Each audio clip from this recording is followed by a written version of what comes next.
Do we have Mr. Doring present? Yes. Doring,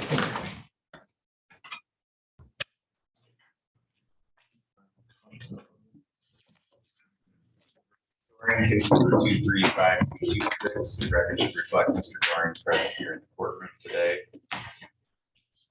Sierra Coke on behalf of the people. Thank you, Your Honor. Jason Thompson on behalf of defendant Anthony Doring. Your Honor, this is the first pretrial conference. There's a plea offer in this matter. Mr. Doring is currently charged with third offense, felony drunk driving, as a habitual offender, second offense. So that would make it a 7.5-year maximum. The people would offer to drop the habitual offender notice if Mr. Doring pled guilty to operating while intoxicated as a third offense, making that a 5-year felony. Mr. Doring is going to enter that plea today. Coke, is that a correct statement of the plea offer? It is, Your Honor. We have also discussed the fact that we would be willing to give him a second if he was able to get into a sobriety court. Obviously, we have those new issues where I don't think sobriety court's going to be really much of an option for people anymore that don't have it in their county. But or Lion's Den or any type of long-term rehabilitation program. I don't know whether he's able to avail himself later of that issue. I just wanted to put that on the record.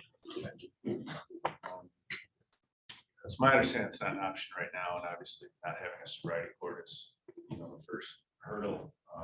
He's investigated that. He doesn't believe that's an option he can do right now. Mr. Doring, have you had a chance to talk to Mr. Thompson about this plea agreement today? Yes, Your Honor. And is that how you want to proceed? Yes, Your Honor. You raise your right hand, please. Do you solemnly swear or affirm the testimony you're about to give will be the truth, the whole truth, and nothing but the truth, so help you God? Yes, Your Honor. Thank you. Before we go forward, I have two people in the waiting room. There's a Miss Demps, Toya, Michigan National Guard, Council, are there dealer by person? I only know that Mr. Griggsby is a member of the National Guard. Okay, so Defendant Griggsby has a case later, so I don't believe she has an official role in the case, but I would imagine why she might want to watch it. okay. And then there's a Kayla Cummings. Do we know I believe she's the alleged victim in the same case. Griggsby? Yes. Oh, got it. Thank you. Sorry for that, Mr. That's Doring. Mr. Doring, you understand, first of all, are you on any kind of probation or parole? No, sir. And you understand that by pleading guilty to operating while intoxicated as a third offense, maximum possible penalty you could face would be up to $5,000 or 5 years in prison. Yes, Your Honor. With those maximum penalties in mind, what is your plea to that charge today? Guilty. Right now, you have certain rights. I'm going to go through those with you. You have the right to have a trial. You have the right to be tried by a jury. You have the right to be presumed innocent until proven guilty. You have the right to have the prosecutor prove beyond a reasonable doubt that you are guilty. You have the right to have any witnesses against you appear at trial and to question those witnesses. You have the right to have the court order any witnesses on your behalf appear at trial. You have the right to remain silent during a trial and to not have that silence used against you, and the right to testify at a trial yourself if you want it.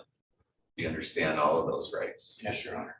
And you understand that you're giving up and waiving all of those rights by pleading guilty. Yes, Your Honor. Also, you don't have an automatic right to appeal the plea that you're making here today. If you were to try to appeal it, you'd have to ask the Court of Appeals to hear your case. They could say no, and then that would be the end of any appeal. Do you understand that? Yes, Your Honor. Has anyone threatened you with anything to get you to plead guilty? No, Your Honor. Has anyone promised you anything other than what we said here in court today? No, Your Honor. Is it your own free choice to plead guilty? Yes, Your Honor. Are you pleading guilty because you are guilty? Yes, Your Honor. This happened on July 4th of this year. Is that the correct date? Yes, Your Honor. On that date, had you been consuming alcohol? Yes, Your Honor. And after you consumed alcohol on that date, did you operate a vehicle on Roberts Road here in Crawford County? Yes, Your Honor. And had you consumed enough alcohol that at the time that you were operating that vehicle, you believe you were intoxicated? Yes, Your Honor. Did you have any blood or breath tests to determine the level of alcohol in your Yes, system? Your Honor. Do you remember what that result was? I was 1, 2 in the road stop, and then I think it was down 2 and 9 .9 something. It was lower down when I came to the jail, sir. Okay. But above the legal limit of 0.08. Yes, Your Honor. Do you have any reason to doubt the accuracy of the tests? No, Your Honor. Had you previously been convicted of operating while intoxicated in 2013 in the 89th District Court? Yes, Your Honor. And operating while impaired, I'm sorry, that was operating while impaired in 2013. Operating impaired also in 2019. Yes, Your Honor. Ms. Koch, are the people satisfied with the factual basis? Yes, Your Honor. Mr. Thompson?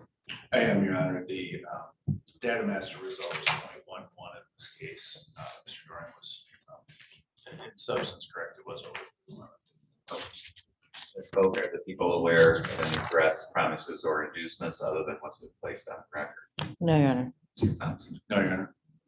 Ms. Koch, are the people satisfied that the court has complied with statute and court rule in the taking of this plea? Yes, Your Honor. Mr. Thompson? Yes, Your Honor. Mr. Doring, the court finds that your plea is knowing, voluntary, and accurate. The court is satisfied there is a factual basis to support a finding that you are guilty of this charge. The court will accept your guilty plea. We'll set this matter for a sentencing hearing. You'll be notified of the date and time of that hearing. It's important that you stay in touch with Mr. Thompson prior to that day. Before you leave today, you're going to meet with Mr. McFalda to set up a time for a pre-sentence interview. Okay. Yes, Your Honor. Thank you. Thank you, sir. Okay.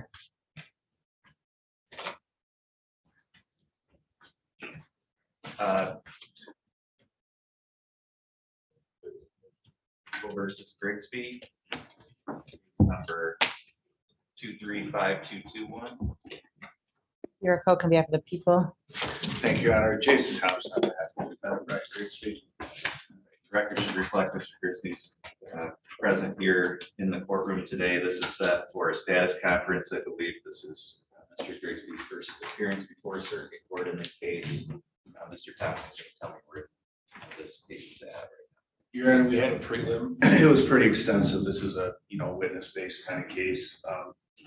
I've had a lot of material reviews. We've had several in-depth plea discussions. I do think this is a case where a little more time would be beneficial, both.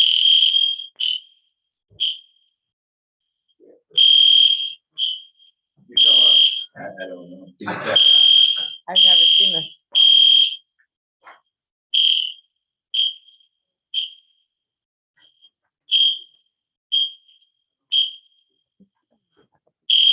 When did this just happen?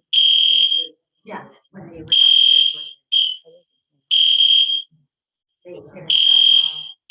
When. And so-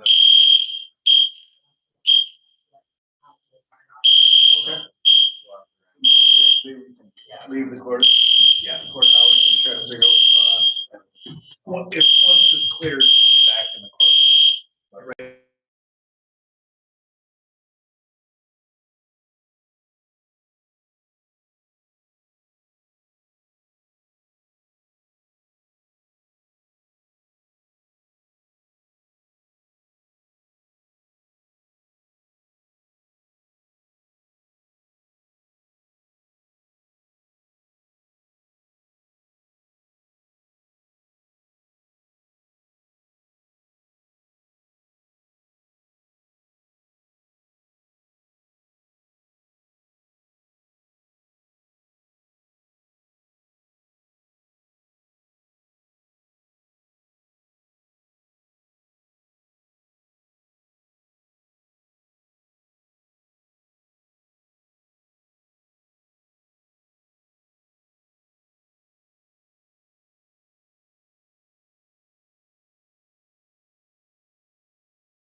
Not district court day.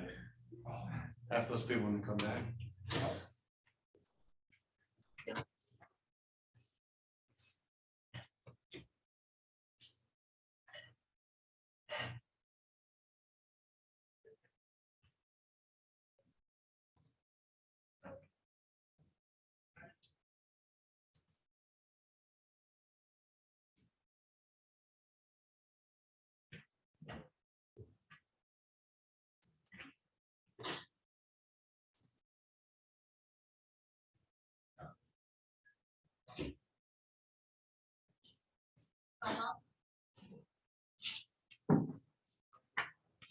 For some reason, not a lot.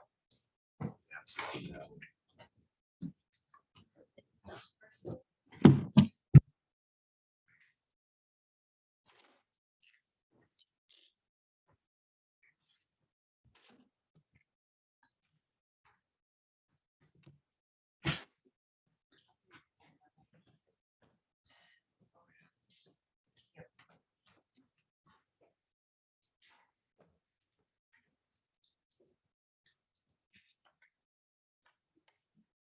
Okay, we're back on the record, that interruption.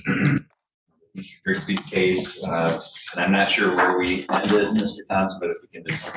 Sure. Right where you were at. Yeah, the court was asking me the status. This is the first pretrial conference. This was bound over after a preliminary hearing. This case was a lot of witness testimony. I've had a lot of discussions with the prosecutor. I do think this is a case that both from trial preparation and possible plea negotiation standpoint would have some more time. So that's of course for perhaps 60 days. Let's go. Yeah, I would like to get this case. I have a feeling it's likely to go to trial. I understand Mr. Thompson and we've worked at resolving it. I'm not sure that we're gonna get there. I don't mind an adjournment. I'd ask for it to only be 30 days so we can make a determination if we need to get this on the trial schedule. No objection to that, Your Honor. 30 days. Okay. So we'll set it for status conference in 30 days.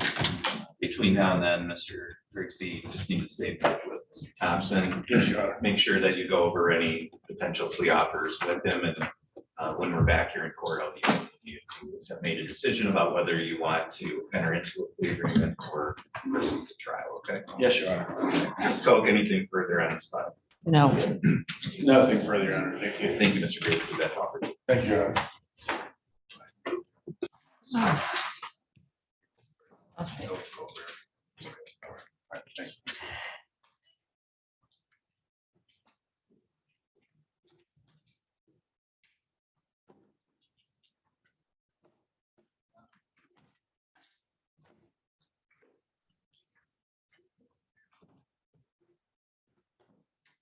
People versus O'Neill, case number 235146. Sierra Coke on behalf of the people. Thank you, Your Honor. Jason Thompson, Brandon O'Neill. Your Honor, I did review the complaint. I do want to object. I believe that Mr. O'Neill's alleged non-reporting on September 19th is pled as a non-technical violation. I don't believe that's supported by the statute. I believe,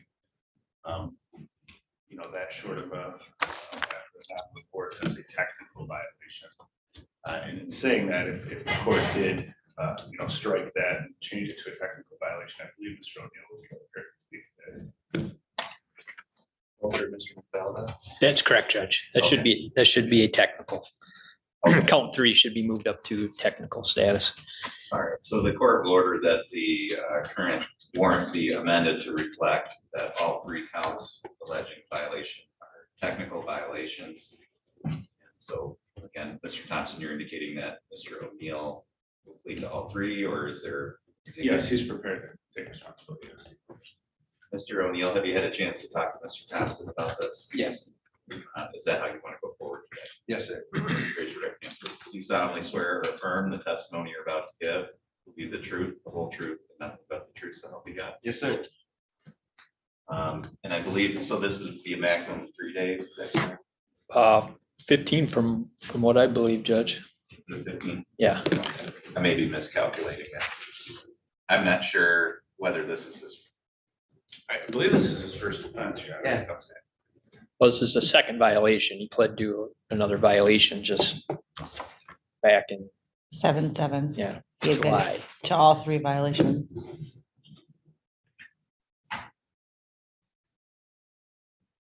Ms. Cook, are you looking for information here? No, Oh. he pled guilty to probation violations, 3 of them on 7/7/23. He Right. got 90 days plus 15 days with 50 days credit on count 1, and count 2, he got 93 days with plus 58 days credit. That's correct. Okay. So, Mr. O'Neill, you understand the maximum penalty you could face would be up to 15 days in jail? Yes. And you understand that you also have the right to have a hearing as to whether or not you did violate your probation? Right, I understand. And that you're gonna give up that right to a hearing by pleading guilty today? Yes, sir. Has anybody threatened you with anything to get you to do that? No, sir, I'm gonna lose my job, man. Has anybody promised you anything other than what we said here on the record? No, sir. Is it your own free choice to enter this plea? Yes. Are you pleading guilty because you are guilty? Yes. Right. Back in September 19th of this year, were you on probation here in Crawford County? Gladwin. You're being supervised in Gladwin, but your case is for here, is that correct? Correct. You were aware that part of your probation was that you were to complete your outpatient or residential substance abuse treatment. Correct. Did you fail to do that? Oh, yeah, I couldn't, man. I've been working in Mount Pleasant and everything. It's interfering with my job. Like, I'm gonna lose my job now. Okay. And there goes my bills. I'll be back in jail probably because I'm not gonna be able to pay nothing I can't do. No. I've been passing drug tests. I've been doing. Sorry, Your Honor. All right. Were you also aware that one of the conditions of your probation was that you were to report any changes in your residence to your agent? Yeah. You failed to do that. Yeah. Did you fail to report to your agent on or about September 19th of 2023? Yes. The court finds the plea is knowing, voluntary, and accurate. The court is satisfied there's a factual basis to support a finding that Mr. O'Neill is guilty of violating his probation. The court will accept the plea. Mr. McFarland, with regard to sentencing in this case. Judge, I would just ask that he be sentenced to 15 days jail, credit for 2 or 1 that he served. He was arrested yesterday, I believe. And they continued on probation. Thank you, Mr. Thompson. I would ask the court consider 5 days. That would get him out for Monday. He is working. That's a productive thing in his life. He'd like to continue that. You know, it's a sincere and that's a good desire that he has to maintain that employment. You know, these are technical violations. I think it's within the court's discretion. That would be our request, Your Honor. Thank you. Mr. O'Neill, anything you want to say? No, sir. I'm sorry for that little outburst. All right, given that this is your second instance of violating your probation, and particularly with regard to the treatment, I mean, that's something that you need to follow through with support going forward. I think that's gonna have a bigger effect on anything in your life, is to get treatment help. So I think the recommendation is appropriate, and we'll follow that recommendation. The court will sentence you to 15 days in Crawford County Jail with credit for 2 days served. Court will continue you on probation. Once you're released, does he need to check in with you, Mr. McFarland? Mr. Haven's gonna be out. It's Mr. Haven. I'm going to talk to him here once he's after the hearing. Mr. McFarland will give you further instructions on how to proceed once you're released. Ms. Coke, anything further, Mr. McFarland, on this case today? Yeah, I'm not asking for anything different. I'm merely saying this for the defendant's benefit. This is a second violation. Technically, he could have gotten up to 30 days in jail. And I'm saying that because when he comes for a third violation, if he does, he can get up to 45 days in jail. So hopefully he's learned his lesson. I understand he wants to work, but you can't work if you're not doing all the other stuff. So. I'm not gonna be able to work in Mount Pleasant, so now I'm gonna be in the 1016s in Gladwin, so I'm gonna lose my job when I get out, be living in an RV, so it's my fault, but hey, I'll probably be back because I can't work now. And that's the truth. I don't have anything further, Your Honor. Thank you. All right. That's all for today. Thank you.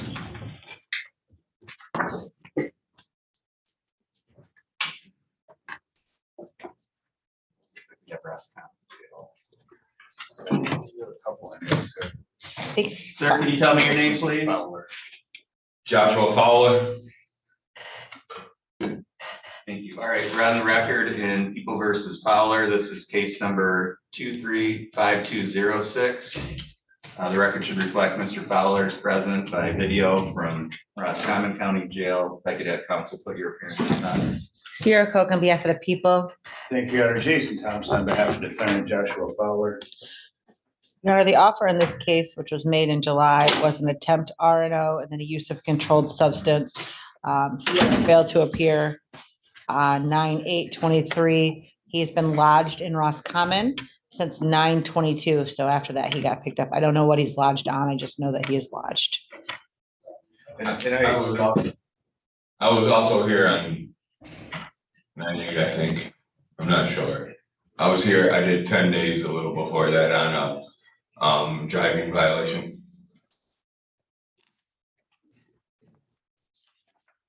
How do we want to proceed with this case today? I haven't been able to speak to Mr. Fowler recently, but based on our earlier discussions, he may want to enter into that plea offer that Ms. Covey has indicated on the record. I believe she said it was attempted RNO, which would be a 1-year misdemeanor, and then use of a controlled substance, which is a 1-year misdemeanor. Is that correct, Ms. Covey? It is. All right. So, Mr. Fowler, would you intend to enter that plea today? I do.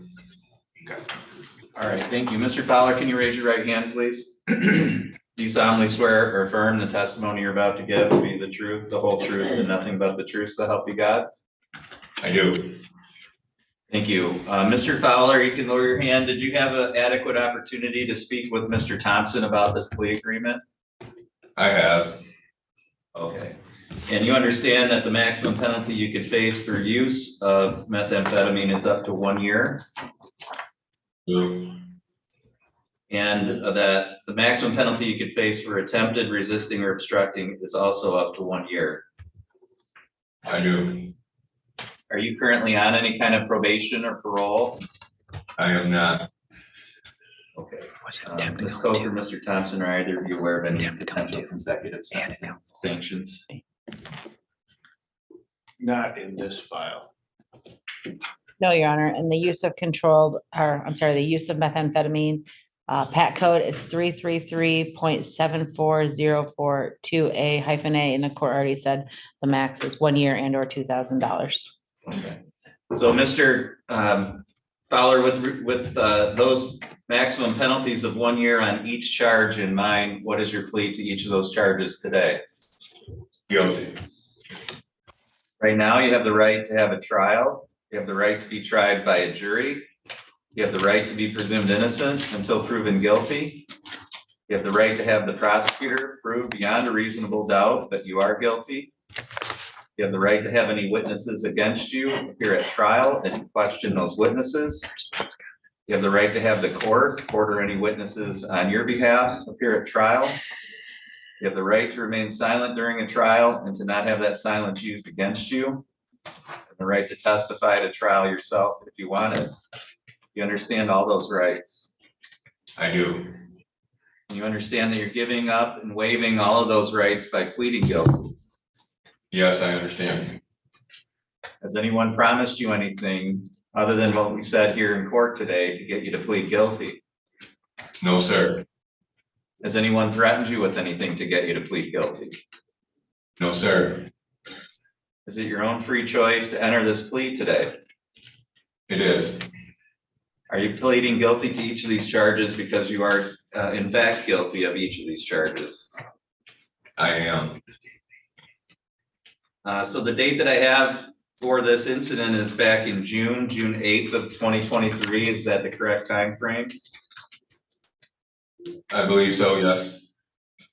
At that time, were you present here in Crawford County? I was. And on or about that date, did you use methamphetamine here in Crawford County? Yes. Did you encounter some deputies from the Crawford County Sheriff's Department on that date as well. I did. Were those deputies wearing their uniforms? They were. Did you know that they were performing their duties as police officers when you were interacting with them? I did. And what happened with them? What did you do to attempt to resist or obstruct those police officers during that period of time? I was in my car on the side of the road on my phone making a text, and they ordered me out of my car and I refused. They ordered me out of my car 4 times and I finally was taken out of my car on the 4th time. Okay. All right, Ms. Koch, are the people, and that happened in Crawford County as well? It did. Ms. Koch, are the people satisfied with the factual basis? Yes, Your Honor. Mr. Thompson? Yes. Ms. Koch, are the people aware of any threats, promises, or inducements other than what's been placed on the record? No, Your Honor. Mr. Thompson? No, Your Honor. Ms. Koch, are the people satisfied that the court has complied with statute and court rule in the taking of its plea? Yes, Your Honor. Mr. Thompson? Yes, Your Honor. Mr. Fowler, the court finds that your plea is knowing, voluntary, and accurate. The court is satisfied that there is a factual basis to support a finding that you are guilty of this charge, both charges. The court will accept your plea as to both. We'll set this matter for a sentencing hearing. You'll be notified of the date and time of that hearing. How long do you anticipate that you're going to be lodged there in Roscommon?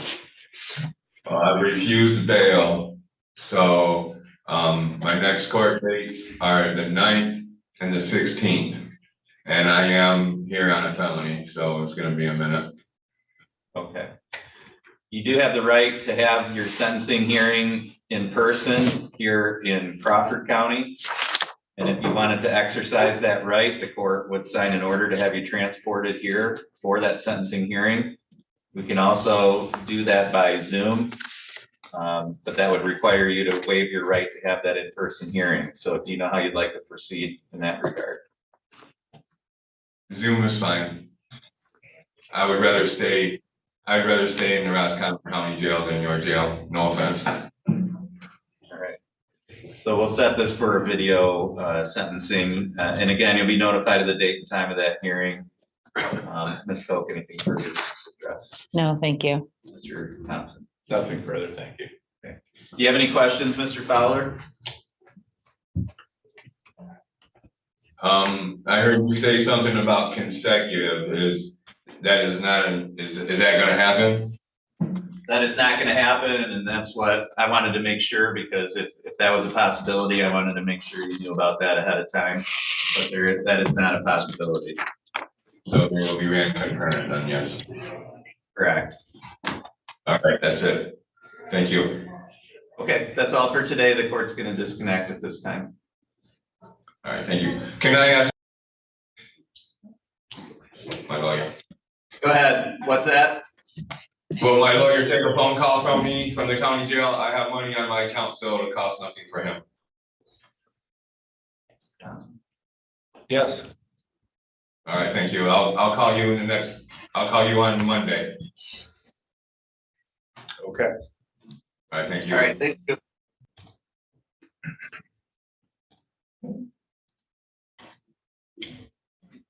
Are you covering Mr. Church's? I am, Your Honor. People versus Lamont, case Yes. number 194499, 25099, and 235225. Like we have Mr. Lamont present here in the courtroom today. I can have counsel put your appearances on. Sierra Coke on behalf of the people. Thank you, Your Honor. Jason Thompson on behalf of the defendant. I'm stating in for Richard Trees Attorney of Record. It's my understanding that there is a plea resolution in this case that Mr. Lamont would plead to a misdemeanor. I'm sorry, just 1 second, Your Honor. I believe it's a misdemeanor assault, and that would be subject to a deferral. Your Honor, it is a offer for domestic violence, which is the 93-day, and we're agreeing to a CMH diversion. CMH has been actively involved in this case, and frankly, Mr. Lamont, according to Mr. McFalda, who supervised him on and off for a very long time, is doing better than he's ever done. So we'd like to continue that progress. Judge, is this on 5225? I'm sorry, what's that? Which case number is this on? Yes, 5225. Okay, thank you. And then what are we gonna do with the probation violations? Judge, I just asked, I would just ask those be adjourned and handle the sentencing, and I'll make a decision on likely dismiss those if everything keeps going smooth. Okay, so we'll set the sentencing for a separate date then. I think we could do all the sentencing on the same day, and by then we should have a good idea. If he takes the one day. Okay, all right. Mr. Lamont, have you had a chance to talk to Mr. Thompson about this agreement? Is that how you want to proceed today? You raise your right hand, please. Do you solemnly swear or affirm the testimony you're about to give will be the truth, the whole truth, and nothing but the truth so help you God? Yes, sir. Thank you. Mr. Lamont, you understand that the maximum possible penalty you could face for this charge of, is it domestic violence, did you say? It is. Yes, that's correct, Your Honor. I misspoke when I called it assault. Is up to 93 days in jail and or a $500 fine. You understand that? With that maximum penalty in mind, what is your plea to that charge today? Guilty. By pleading guilty, you're going to be giving up the right to have a trial, the right to be tried by a jury, the right to be presumed innocent until proven guilty, the right to have the prosecutor prove beyond a reasonable doubt that you are guilty, the right to have any witnesses against you if you're at trial and to question those witnesses, the right to have the court order any witnesses on your behalf if you're at trial, right to remain silent during a trial, to not have that silence used against you, and the right to testify at a trial yourself if you want to. You understand that you're giving up and waiving all of those rights. Has anybody threatened you with anything to get you to plead guilty? Prison time. The courts have threatened me with prison time. Okay. Has anybody told you that if you don't plead guilty, you're gonna go to prison? Yep. And is that because that's the maximum penalties under your underlying charges? Evidently. Okay. Has anybody promised you anything other than what we've talked about in court today? It's your own free choice to enter into this plea. Yep. Are you pleading guilty because you are guilty? No, sir. You're not guilty. No, sir. Thompson, do you want to? I would be happy to speak with Mr. Lamont, Your Honor. Mr. Lamont, before we go further, I'm going to have you talk to Mr. Thompson for a couple minutes, okay? Yes, sir.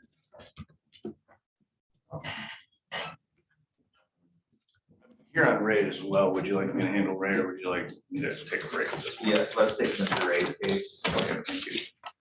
Versus Ray, case number You can just 35204. wait for me in the lobby. I'll be out after I finish this here. Sierra Coke can be after the people. Thank you, Your Honor. Jason Thompson stayed again for defendant on behalf of Richard Trush. Your Honor, in this case, I believe there is a plea resolution. Prosecutors offered simple assault, which is a 93-day maximum. My understanding is she has conferred with the alleged victim in this case. That's the offer. All right, Mrs. Coker. That is true, Your Honor. And we also, as Mr. Thompson stated, we did speak with the victim in this case. The assault and battery pack code is 750.81.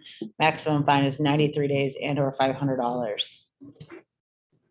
All right, Mr. Ray, have you had a chance to talk to Mr. Thompson about this plea agreement? Not this morning, Your Honor, because of the fire alarm going off. Sure. I believe you spoke to Mr. Trush, though, to prepare for today's here. Do you need more time to talk to either of your lawyers before we proceed today? Yeah, I'd like to, I'm sorry. Sure. Okay, thank you, Your Honor. Take a short recess.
Ms. Zimbelman, are you here on behalf of Mr. Pierce for the motion?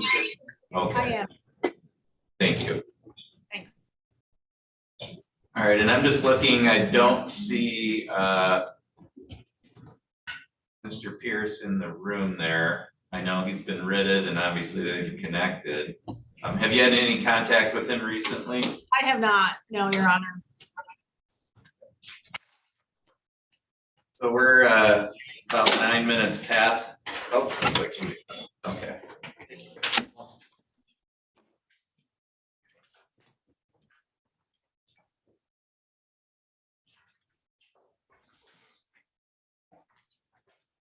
All right, Mr. Pierce, are you able to hear me okay? Yes, Your Honor. Okay, great. All right, we're on the record now in People versus Brandon Pierce, case number 214879. The record should reflect that Mr. Pierce is present today by video. If I could have both counsel put your appearances on. Sierra could be up to people. Jessica Zimbelman from the State Appellate Defender Office on behalf of Mr. Pierce. Thank you. I have received, Ms. Zimbelman, your motion and brief. I've had a chance to review that. I've had a chance to review Ms. Koch's response, and then I did have a chance to just review the file generally to make myself familiar with the proceedings in Mr. Pierce's case. That all being said, Ms. Zimmerman, was there any oral argument you wanted to make for the record today?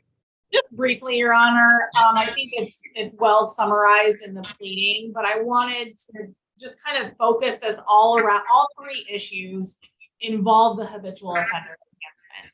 And I don't think it's probably any surprise to this court after reading the pleading is that the ultimate goal here is to get Mr. Pierce into boot camp, to give him a sentence that makes him eligible for this program through the Department of Corrections that everybody agreed at sentencing would probably benefit him. But nobody at the original sentencing hearing realized that he would be ineligible for boot camp with a habitual offender enhancement. No matter if it's fourth or second, he wouldn't be eligible for boot camp. And so the first issue talks about how Mr. Pierce only has, and I don't mean only in the sense that they weren't serious felonies, but there were only 3 felonies in his record, but yet they were used to score prior record variable 2 and enhance his sentence to a habitual fourth. So in essence, they were double counted, the same 3 felonies. So the sentencing range overemphasized his prior felony record. That's the first issue. And so we'd ask this court to resentence without the habitual enhancement to have a more fair and proportionate sentence to Mr. Pierce and his prior record, taking that into account fairly. The second issue is about Mr. Pierce's sentence being based on inaccurate information. And again, I mentioned this at the beginning, that it appeared from my read of the sentencing transcript that everybody thought boot camp would be a good idea for Mr. Pierce, and it would help him get his substance use disorder under control, and it being his first prison term, that would be a really good place for him. But nobody knew that he couldn't go there with a habitual offender enhancement. So on that basis, he was sentenced based on inaccurate information. And we asked for resentencing on that basis too. And then lastly, we do make a claim of ineffective assistance of trial counsel. It is this court's discretion, even if there's a properly filed habitual enhancement, as there was here. It's timely filed, we're not challenging the enhancement. It's still this court's discretion whether to sentence a person as a habitual offender. And trial counsel should have known that Mr. Pierce was ineligible for boot camp as a habitual offender, and should have asked this court to exercise its discretion to not sentence him as a habitual offender so he could be placed in boot camp. So that's it. This all centers around the idea of getting Mr. Pierce a sentence where he can go to boot camp. He is doing well in the Department of Corrections and has had many accomplishments and taken a lot of programming since this court sentenced him. And being able to finish out his time in boot camp would only continue to aid his rehabilitation and to make sure he can return safely home. So we're asking for this court to resentence Mr. Pierce and not resentence him as a habitual offender. All right, thank you. Ms. Koch, do the people have any argument in response? Yeah, I will say the offer in this case, just to correct, I did write that it was the possession. It was possession with a hab too, but it really didn't matter. Mr. Pierce didn't want to engage in any sentence or any plea negotiations. He wanted to go to trial. He always wanted to go to trial. He executed his right to go to trial. He lost at that trial. I did not handle that. Anthony Juliet handled it, but I'm not sure. Your Honor didn't say that this court doesn't determine somebody's eligibility for boot camp. You actually said, in my notes that I have written in here, that if he were eligible for boot camp, then you would consider it, which is what this court generally says to people. He wasn't determined eligible. I think the court sentence was correct. I'd ask the court to uphold their own sentencing and continue on. Thank you. Thank you. Ms. Immelman, it's your motion. Did you want to say anything in response to the prosecutor's arguments? Right. Well, really, whether Mr. Pierce wanted to go to trial or not is irrelevant to the claims we're making here. We're just saying that he should, based on the 3 different claims, he should be resentenced without the habitual offender enhancement. Either if this court wants to rely on any of those 3 rationales, that's what we're asking for today. We're not talking about the trial or whether he wanted to go to trial or not. All right, thank you. Again, I did have a chance to review the file as well as the briefs of the parties in this case. Taking all of that into consideration along with the arguments that counsels both made here on the record today. And with regard to the first argument, and that is that it is unfair to both weigh the prior convictions as scoring under the guidelines and to enhance the sentence under the habitual offender enhancement statute. I've done some research on that question.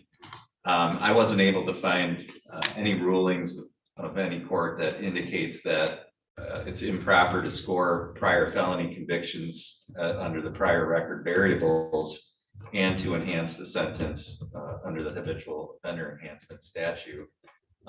The sentencing guidelines clearly provide for that, and I wasn't able to find any authority that's held that those guidelines are invalid or in some way unconstitutional or otherwise not legally applicable. And so in my view, that leaves it down to, I guess, just a question of whether or not the court should or shouldn't apply that in this case. Mr. Pierce's record is what it is. I think he's developed that record based on his own actions, and now he's got to sleep in the bed that he's made. And if that includes enhanced penalties because he continued to reoffend, then again, those are consequences that Mr. Pierce has to bear, and I don't think it's within the court's role to relieve him of the consequences of his actions. So I don't find that's a basis to vacate the sentence or grant resentencing. With regard to the argument that the sentencing was based on inaccurate information, I would find that argument to have more weight if the court made statements at sentencing to indicate that he was eligible and the court was relying on that eligibility in pronouncing sentence. I think in reviewing the transcript, it's pretty clear that all my statements at sentencing were based on the question of if he would be eligible or not. And so I didn't rely on him being eligible.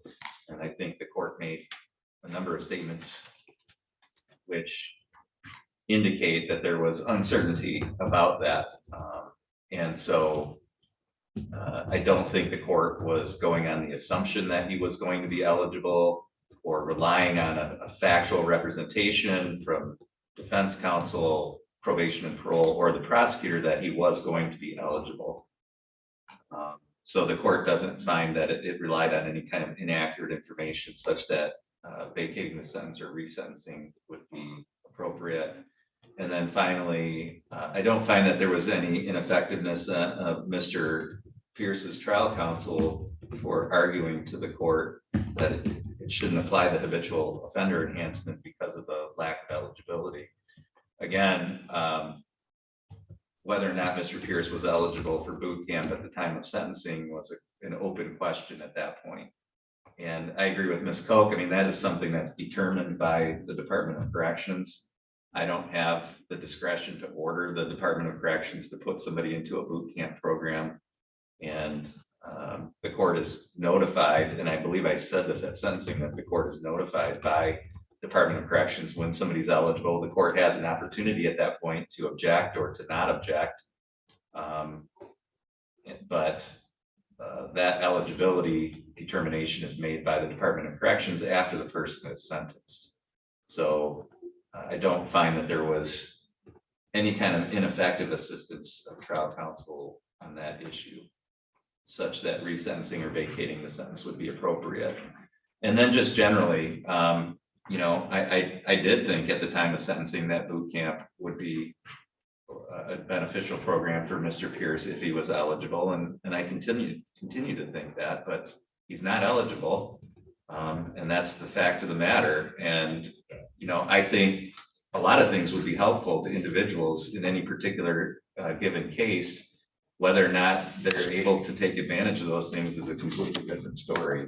So I don't find that overall concept that the court thought it would be a good idea for Mr. Pierce is a reason for resentencing or any kind of error. And I continue to think it, but he's just not eligible. And there's nothing really that I can do about that, again, because that's a matter that's within the purview of the Department of Corrections, not the court as a sentencing matter. So for all those reasons, the court finds that resentencing is not appropriate. Ms. Zimmelman, if you would prepare an order that reflects the ruling of the court and either submit that with a stipulation as to form from Ms. Koch or submit that under the 7-day rule. Okay, I will do so. Okay, thank you. Ms. Zimmelman, anything further for the record today? No, thank you, Your Honor. Okay, Ms. Koch? With Zimmerman, if you want to send that to me, I'll be in my office until about noon tomorrow, but after that I'll be gone. So if you send it over, I'll sign it and take it over to the court for you. Thank you. I appreciate that. Mr. Pierce, I'll get in touch with you. Thank you. Thank you.